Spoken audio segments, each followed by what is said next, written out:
ਅੱਜ ਮਨਜੋਤ ਦਾ ਜਨਮ ਦਿਨ ਸੀਗਾ ਤੇ ਇਸ ਕਰਕੇ ਉਹ ਤੁਹਾਡੇ ਵਾਸਤੇ ਡਾਈਟ ਲੈ ਕੇ ਆਇਆ ਵਾ। ਤੇ ਬਹੁਤ ਬਹੁਤ ਧੰਨਵਾਦ ਮਨਜੋਤ ਦਾ ਤੇ ਨਾਲੇ ਪਰਿਵਾਰ ਦਾ ਵੀ ਜਿਹੜੇ ਬੱਚਿਆਂ ਵਾਸਤੇ ਡਾਈਟ ਲੈ ਕੇ ਆਏ।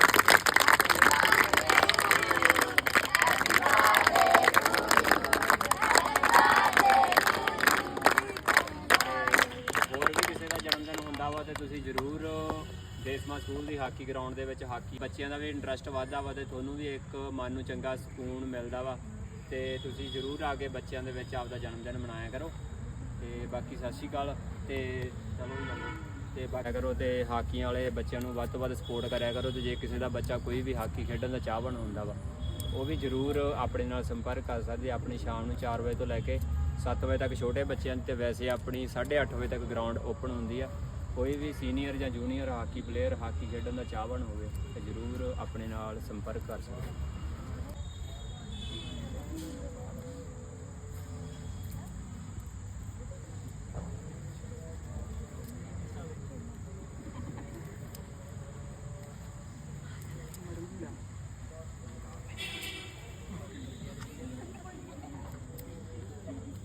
बच्चे